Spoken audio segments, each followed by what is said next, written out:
পেয়েছি।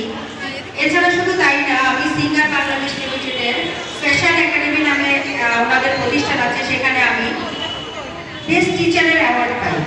আমাদের হয়তো সিঙ্গার বাংলাদেশ লিমিটেডের চেয়ারম্যান স্যার চেঞ্জ হয়েছে দিয়েছেন, এবং আমি ভাগ্যবতী যে আমি প্রত্যেকটা চেয়ারম্যান স্যারের কাছ থেকে বেস্ট টিচার অ্যাওয়ার্ড পেয়েছি, এবং আমি ইন্টারন্যাশনাল শেফ ইন্ডিয়া থেকে ইন্টারন্যাশনাল শেফ অ্যাওয়ার্ড পেয়েছি। এরকম বহু প্রতিষ্ঠান থেকে মাদার তেরেসা অ্যাওয়ার্ড পেয়েছি এবং বিভিন্ন জায়গা থেকে আমি পুরস্কৃত হয়েছি। এটার একমাত্র কারণ ছিল আমার দক্ষতা। আমার দক্ষতা আজকে আমাকে এখানে নিয়ে এসেছে।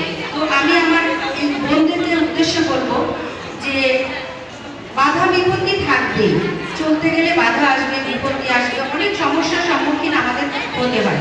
সকল সমস্যার সম্মুখীনকে আমরা মোকাবেলা করতে পারি, সেই শক্তিটা আমাদের একমাত্র শক্তি হচ্ছে আমাদের দক্ষতা। যদি আমরা সঠিকভাবে দক্ষতা নিতে পারি,